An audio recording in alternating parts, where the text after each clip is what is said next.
হামজা চৌধুরী থাকেন ইংল্যান্ডে, খেলেন ইংলিশ প্রিমিয়ার লিগে, কিন্তু ভুলে যাননি নিজের বাপদাদার ভিটার কথা। হবিগঞ্জে নিজের খরচে চালাচ্ছেন একটি এতিমখানা ও মাদ্রাসা। হবিগঞ্জের বাহুবল উপজেলার স্নানঘাট গ্রামের হামজা চৌধুরী ইংলিশ ফুটবল লিগের বাংলাদেশি বংশোদ্ভূত এই তারকা বাহুবলে অন্যভাবেও পরিচিত। এর কারণ নিজ বাড়িতে তিনি প্রতিষ্ঠা করেছেন একটি এতিমখানা ও হাফিজিয়া মাদ্রাসা।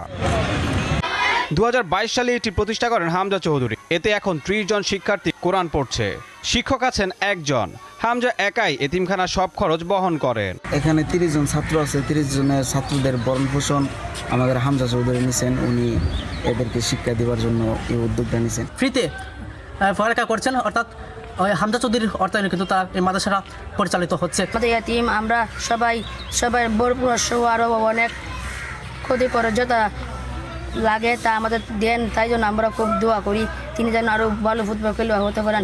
হামজা চৌধুরী তার বড় ছেলে দেওয়ান ইসা হোসেন চৌধুরীর নামে প্রতিষ্ঠানটি করেছেন। এলাকায় এই এতিমখানা ও হাফিজিয়া মাদ্রাসার বেশ সুনাম রয়েছে।